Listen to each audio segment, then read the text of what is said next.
Hello दोस्तों, मैं हूं आपका दोस्त दीपक कुमार और आज हम लोग पढ़ने वाले हैं 26 जनवरी गणतंत्र दिवस के बारे में। पिछले वीडियो को आई थिंक आप लोगों ने देखा होगा और आशा है कि आप लोगों को अच्छी लगी होगी वो वीडियो। आज हम लोग जो अभी हाल ही में बीता है 26 जनवरी 2023 गणतंत्रता दिवस, उससे संबंधित प्रश्नों को पढ़ने वाले हैं कि उसके चीफ गेस्ट कौन हैं या फिर उससे संबंधित थीम क्या है। इससे रिलेटेड जितने भी प्रश्न बन सकते हैं उसको हम लोगों ने कवर किया है। तो चलिए बिना देरी किए हुए शुरू करते हैं आज के वीडियो को, और उससे संबंधित जितने भी बेसिक डिटेल्स होंगे उसको भी एक एक करके हम लोग कंप्लीट करेंगे। सबसे पहले तो गणतंत्र दिवस को 26 जनवरी के दिन मनाया जाता है। ये चीज़ हमें अच्छे से याद रख लेना है कि 26 जनवरी को ही गणतंत्र दिवस हम लोग मनाते हैं और यह एक राष्ट्रीय पर्व है। अब प्रश्न यह उठता है कि 26 जनवरी को हम लोग गणतंत्र दिवस मनाते हैं तो इसका कारण क्या है, ये भी हमें जान लेना है। तो जैसा कि हम लोग जानते हैं कि 26 जनवरी 1930 ईस्वी को भारतीय राष्ट्रीय कांग्रेस जो थी, जिसकी स्थापना 1885 ईस्वी में की गई थी, इसके द्वारा जवाहरलाल नेहरू जी की अध्यक्षता में रावी नदी के तट पर पहला स्वतंत्रता दिवस मनाया गया था 26 जनवरी को। तो इसी को आधार बनाकर हम लोगों का जो गणतंत्र दिवस है वह 26 जनवरी को लागू किया गया था। इस चीज़ को हमें अच्छे से याद रख लेना है। चलिए अब एक एक करके सभी कीवर्ड्स को और इससे रिलेटेड जितने क्वेश्चन हैं उसको भी देख लेते हैं।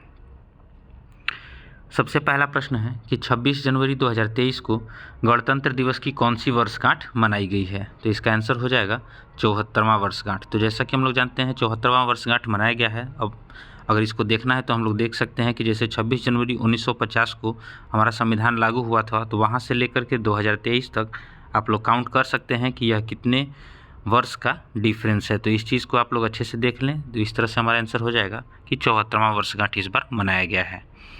नेक्स्ट हम लोग देख लेते हैं 26 जनवरी को गणतंत्र दिवस क्यों मनाया जाता है। जैसा कि अभी हम लोगों ने पीछे पढ़ रखा है कि 26 जनवरी को गणतंत्र दिवस क्यों मनाया जाता है, क्योंकि 1930 ईस्वी में कांग्रेस ने पूर्ण स्वराज्य की घोषणा की थी रावी नदी के तट पर जवाहरलाल नेहरू की अध्यक्षता में। इसीलिए 26 जनवरी को गणतंत्रता दिवस के रूप में मनाया जाता है। नेक्स्ट हम लोग देख लेते हैं 26 जनवरी 2023 को भारत के चीफ गेस्ट के रूप में कौन आए थे, अर्थात मुख्य अतिथि हमारे यहाँ कौन थे। क्योंकि हर वर्ष जब हम लोग इस राष्ट्रीय पर्व को मनाते हैं तो इसमें हम लोग एक मुख्य अतिथि को इनवाइट करते हैं, जिससे कि हमारे देशों के बीच मैत्रीपूर्ण संबंध बढ़े। तो इस बार के जो हमारे चीफ गेस्ट थे वो थे अब्दे फतेह अल सीसी। तो इस चीज़ को हमें याद कर लेना है, जो कि मिस्र के राष्ट्रपति हैं। इस चीज़ को भी हमें अच्छे से देख लेना है। और इनके आने के बाद बहुत सारी चर्चाओं पर हस्ताक्षर भी हुए हैं और बहुत सारी संधियां भी हुई हैं। अगर बात हम लोग पिछले वर्षों की करते हैं तो 2020 में अगर हम लोग देखते हैं तो जो 71वां गणतंत्र दिवस हमारा मनाया गया था, उसके चीफ गेस्ट जो थे वो बोल्सोनारो थे, जो कि ब्राज़ील के राष्ट्रपति हैं। इस चीज़ को भी हमें देख लेना है। और बात अगर 2020 और 21 की करते हैं तो कोरोना की वजह से यहाँ कोई नहीं आया था चीफ गेस्ट के रूप में, तो इस चीज़ को भी हमें अच्छे से याद कर लेना है। चलिए नेक्स्ट हम लोग देख लेते हैं गणतंत्र दिवस परेड 2023 कहाँ पर आयोजित हुई थी। तो पूछा जा रहा है कि गणतंत्र दिवस का जो परेड है वो 2023 का कहाँ आयोजित हुआ था। जैसा कि हम लोग जानते हैं कि ये न्यू दिल्ली में आयोजित होता है और ये कर्तव्य पथ पर आयोजित किया गया था। तो इस चीज़ को हमें अच्छे से याद कर लेना है। अब एक मुख्य कीवर्ड यहाँ है जिसको हमें पढ़ लेना है कि कर्तव्य पथ जो है ये नया नाम दिया गया है अभी हाल ही में 2022 में। इसका पुराना नाम जो था वो राजपथ था, जैसा कि आपको इस आकृति में दिखाया जा रहा है। राजपथ इसका पुराना नाम है और इसके नाम को बदल कर 2022 में अब कर्तव्य पथ कर दिया गया है। ये चीज़ भी हमें अच्छे से याद रख लेना है। और अगर पूछे आपसे कि राजपथ पर सर्वप्रथम कब परेड की गई थी, तो वो थी 1955 ईस्वी में। इस चीज़ को भी हमें अच्छे से याद कर लेना है। चित्र में आप लोग देख रहे होंगे कि जो परेड है ये कर्तव्य पथ का एक दृश्य दिखाया गया है और इसमें जो परेड होती है वो राजपथ से निकलती है और लाल किला के पास चली जाती है। तो यहाँ से यहाँ तक ये परेड होती है, जैसा कि चित्र में दिखाया गया है। चलिए नेक्स्ट हम लोग देख लेते हैं इस वर्ष गणतंत्र दिवस जो थी उस गणतंत्र दिवस की थीम क्या थी। तो कभी कभी ये प्रश्न पूछ लेता है परीक्षा में, तो इसका आंसर हो जाएगा जन भागीदारी। अगर इंग्लिश में पूछे तो participation of the world common people. Participation of the common people, ये इसका इंग्लिश वर्जन है। अगर हिंदी में पूछे आपसे तो जन भागीदारी, अर्थात अगर हम लोग कोई भी त्यौहार मनाते हैं तो उसमें सबों की भागीदारी निश्चित की जाए, ये इसका थीम है। नेक्स्ट हम लोग देख लेते हैं पहली बार गणतंत्र दिवस कब मनाया गया था। तो जैसा कि हम लोग जानते हैं कि हमारा संविधान जो था वो 26 जनवरी 1950 को लागू हुआ था, तो इसी समय हम लोग पहली बार गणतंत्र दिवस मनाते हैं। अगर बात पहली बार की हुई है तो यह मनाई गई थी इरविन स्टेडियम जो कि दिल्ली में है, वहाँ पर। इस चीज़ को भी हमें याद रख लेना है। और यहाँ पर पहली बार के जो मुख्य अतिथि थे इंडोनेशिया के राष्ट्रपति जो सुकर्णो थे, वो हमारे मुख्य अतिथि के रूप में पहली बार गणतंत्र दिवस पर बुलाए गए थे। इस चीज़ को भी हमें याद रख लेना है कि अगर पहली बार पूछ जाता है तो इंडोनेशिया के राष्ट्रपति सुकर्णो थे, और अगर इस बार पूछे 26 जनवरी 2023 का तो वो थे अब्दे फतेह अल सीसी जो कि मिस्र के राष्ट्रपति हैं। ये भी आपको अच्छे से याद रख लेना है। चलिए नेक्स्ट हम लोग देख लेते हैं केंद्र सरकार ने 24 जनवरी के जगह पर अब किस दिन से गणतंत्र दिवस समारोह की शुरुआत करने की घोषणा की है। तो जैसा कि हम लोग जानते हैं कि अगर 26 जनवरी को हम लोगों को गणतंत्र दिवस मनाना रहता है तो 24 जनवरी से ही इस समारोह का शुरुआत कर दिया जाता है, परंतु इस बार ये घोषणा की गई है कि अब यह 23 जनवरी से ही मनाया जाएगा। इसका मेन कारण है कि सुभाष चंद्र बोस की जो जयंती है वो 23 जनवरी 1897 को है, तो इस 23 जनवरी को मद्देनज़र रखते हुए इस बार घोषणा की गई है कि अब ये समारोह 23 जनवरी से स्टार्ट किया जाएगा। नेक्स्ट हम लोग देख लेते हैं भारत में राष्ट्रीय अवकाश कितने हैं। तो जैसा कि हम लोग जानते हैं कि भारत में राष्ट्रीय अवकाश अगर आपसे पूछता है तो कुल 3 राष्ट्रीय अवकाश हैं, जिसमें पहला है स्वतंत्रता दिवस जो 15 अगस्त के दिन मनाया जाता है, गणतंत्र दिवस जो 26 जनवरी को है, और महात्मा गांधी जयंती जो कि 2 अक्टूबर को होती है। ये भी हमें अच्छे से याद रख लेना है। और ये एकमात्र ऐसे स्वतंत्रता सेनानी हैं जिनके जन्मदिन पर राष्ट्रीय अवकाश घोषित किया गया है, तो ये प्रश्न भी आपको अच्छे से याद रख लेना है।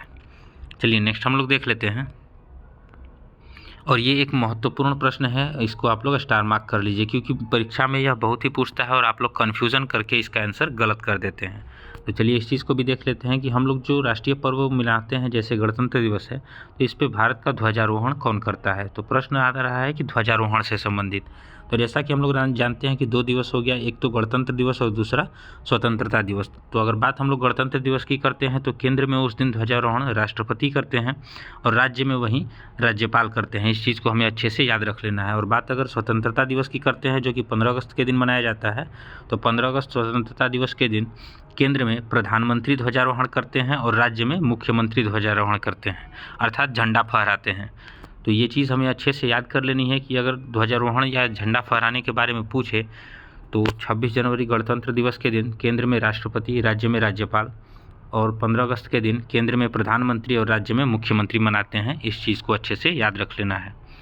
चलिए नेक्स्ट हम लोग देख लेते हैं कि संविधान सभा द्वारा संविधान को कब अपनाया गया था।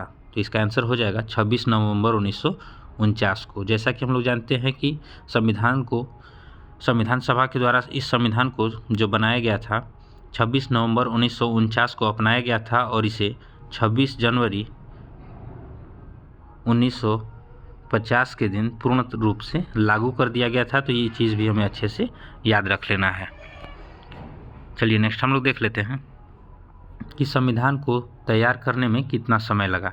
तो जैसा कि हम लोग जानते हैं कि इसका आंसर जो हो जाएगा 2 वर्ष 11 महीना और 18 दिन। ये चीज़ आपको अच्छे से याद रख लेना है कि 2 वर्ष 11 महीना और 18 दिन में हमारा संविधान बनकर तैयार हो गया था। और हमारे संविधान निर्माता के रूप में डॉक्टर भीमराव अंबेडकर को हम लोग जानते हैं। ये चीज़ भी हमें अच्छे से याद रख लेनी है। चलिए नेक्स्ट हम लोग देख लेते हैं गणतंत्र दिवस परेड 2023 में पहली बार किस सुरक्षा बल की महिला ऊंट सवार टुकड़ी ने भाग लिया था। तो अभी तक ऐसा हुआ नहीं था कि महिला टुकड़ी जो कि ऊंट सवार हो उन्होंने भाग लिया था, इस बार पहली बार हुआ है। तो ये चीज़ भी हमारे लिए बहुत ही इंपॉर्टेंट हो जाती है और इसका आंसर हो जाएगा सीमा सुरक्षा बल, अर्थात इसको शॉर्ट में हम लोग BSF कहते हैं। तो इस चीज़ को भी हमें अच्छे से याद रख लेना है। चलिए नेक्स्ट हम लोग देख लेते हैं गणतंत्र दिवस परेड 2023 की शुरुआत से पहले हम लोग राष्ट्रपति को 21 तोपों की सलामी दी जाती है सेना के द्वारा।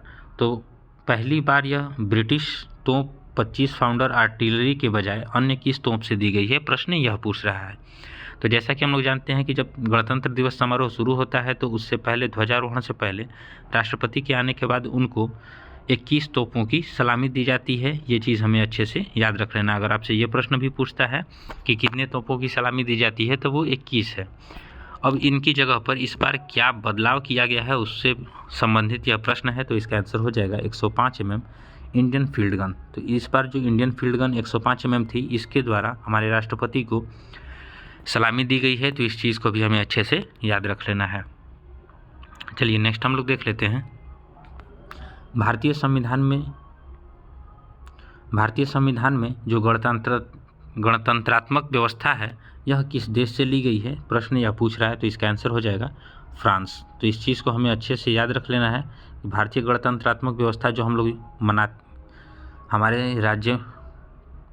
हमारे देश में सुचारू रूप से कार्य करती है उसको फ्रांस से लिया गया है। इस चीज़ को भी हमें अच्छे से याद कर लेनी है। नेक्स्ट हम लोग देख लेते हैं। गणतंत्र दिवस परेड 2023 में पहली बार वीवीआईपी लोगों की जगह किसे कर्तव्य पथ पर प्रमुखता से बैठाया गया है। तो जैसा कि हम लोग जानते हैं कि वीवीआईपी जो लोग थे इनकी जगह पर इस बार कॉमन पीपल्स को बैठाया गया था, जैसा जिनको कि हम लोग आम जनता कह सकते हैं, यानी कि किसी भी वर्ग के आप आम नागरिक हैं तो आपको इस बार उत्तम व्यवस्था बैठने की दी गई थी कर्तव्य पथ पर। ये चीज़ हमें याद रख लेना है। नेक्स्ट हम लोग देखते हैं कि पहली बार भारतीय वायुसेना ने किस स्पेशल फोर्स को पहली बार गणतंत्र दिवस परेड 2023 में शामिल किया है। तो इसका आंसर हो जाएगा गरुड़। इस चीज़ को भी हमें याद रख लेना है। नेक्स्ट हम लोग देख लेते हैं। संविधान के निर्माण हेतु कितनी समितियां बनाई गई थीं, हमसे प्रश्न पूछ रहा है समितियों से संबंधित। तो जैसा कि हम लोग जानते हैं कि कुल 22 समितियां संविधान निर्माण के लिए बनाई गई थीं, जिसमें से एक प्रमुख समिति जो थी वो प्रारूप समिति थी, जो कि संविधान निर्माण का कार्य संभाल रही थी। तो जैसा कि हम लोग जानते हैं कि अगर बात प्रारूप समिति की हुई है तो इसके अध्यक्ष कौन है वो भी हमें देख लेना है। इसके अध्यक्ष जो हैं वो डॉक्टर भीमराव अम्बेडकर हैं। तो प्रारूप समिति के अध्यक्ष जो थे डॉक्टर भीमराव अम्बेडकर, इसीलिए इन्हें संविधान निर्माता के रूप में जाना जाता है। तो ये चीज़ भी हमें याद कर लेना है कि अगर आपसे पूछता है कि संविधान निर्माता कौन थे तो डॉक्टर भीमराव अम्बेडकर थे। ये हमें याद रख लेना है। नेक्स्ट हम लोग देख लेते हैं। भारतीय तिरंगा झंडा में चरखा की जगह पर चक्र कब लाया गया था। तो पहला, जैसा कि हम लोग जानते हैं कि हमारे तिरंगा झंडा में बीच में चक्र के जगह पर चरखा था। ये चीज़ हमें अच्छे से याद रख लेनी है। तो जो ये चरखा था इसकी जगह पर चक्र कब आया, हमारे प्रश्न ये पूछ रहा है। तो इसका आंसर हो जाएगा 22 जुलाई 1947 ईस्वी को।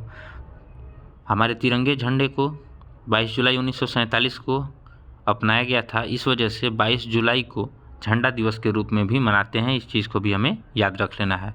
और इस चक्र में जब बात चक्र की आती है तो यह चक्र जो है अशोक चक्र है, इसमें जो दिया गया है, और यह जो है सारनाथ के अशोक स्तंभ से लिया गया है, जिससे कि ले करके इसको झंडे में स्थान दिया गया है। तो ये चीज़ भी हमें अच्छे से याद रख लेना है।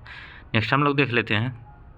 भारत के राष्ट्रीय ध्वज की लंबाई और चौड़ाई का अनुपात क्या है। तो हमसे इसकी लंबाई और चौड़ाई का अनुपात पूछ रहा है। तो लंबाई और चौड़ाई का अनुपात अगर आपसे पूछता है तो वह 3:2 होता है। ये चीज़ हमें अच्छे से याद कर लेना है।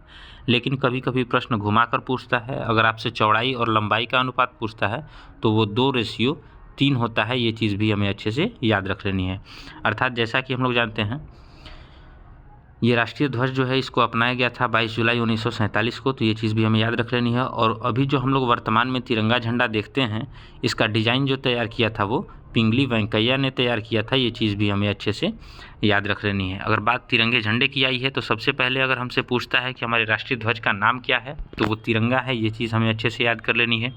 तिरंगे से संबंधित कुछ प्रश्न जो हैं वो भी देख लेते हैं। जैसे अगर इनका हम लोगों ने रेशियो देखा, इसकी लंबाई 3 और 2 के अनुपात में होती है। ये चीज़ भी हमें याद रख लेना है। और साथ ही साथ ऊपर का रंग केसरिया होता है, बीच का सफ़ेद और नीचे का हरा होता है। ये चीज़ भी हमें याद रखना है। बीच में एक चक्र होता है जिसमें 24 तीलियां बनी हुई होती हैं, जो कि हमारे समय को इंगित करती हैं, जिससे कि हम कभी भी अपने कर्म करते हुए रुकें न, इसका संदेश देती हैं। और यह जो चक्र है यह गाढ़े नीले रंग का होता है। ये कलर भी आपको अच्छे से याद कर लेना है। तो ये थे हमारे झंडे से संबंधित कुछ तथ्य। नेक्स्ट हम लोग देख लेते हैं। राष्ट्रगान जो है जनगण मन, इसका अंग्रेजी में अनुवाद किसने किया था? तो सबसे पहली बात तो हमें याद कर लेना है कि राष्ट्रगान जो है वो क्या है। तो राष्ट्रगान है जनगण मन अधिनायक जय है, और इसकी रचना जो है रविंद्रनाथ टैगोर ने की है, और साथ ही साथ इसका अंग्रेजी अनुवाद भी इन्होंने ही किया है। इस चीज़ को हमें याद कर लेना है। तो इन्होंने जो अंग्रेजी अनुवाद किया था उसको morning song of the India के नाम से किया था। इस चीज़ को हमें याद कर लेना है। और पहली बार इस राष्ट्रगान को 27 दिसंबर 1911 के कांग्रेस के कोलकाता अधिवेशन में गाया गया था। ये भी चीज़ हमें अच्छे से याद कर लेना है। और राष्ट्रगान को 24 जनवरी 1950 ईस्वी को संविधान में लागू किया गया था। इस चीज़ को भी हमें अच्छे से याद कर लेना है। नेक्स्ट हम लोग देख लेते हैं राष्ट्रगान और राष्ट्रगीत कब अपनाए गए थे। इस चीज़ को भी हमें अच्छे से याद कर लेना है। तो इसका आंसर हो जाएगा 24 जनवरी 1950, जैसा कि अभी हम लोगों ने देखा था। अगर राष्ट्रगान पूछे तो भी या राष्ट्रगीत पूछे तो भी, तो राष्ट्रगान हम लोग देख चुके हैं, बात राष्ट्रगीत की आई है, तो राष्ट्रगीत हम लोग देख लेते हैं।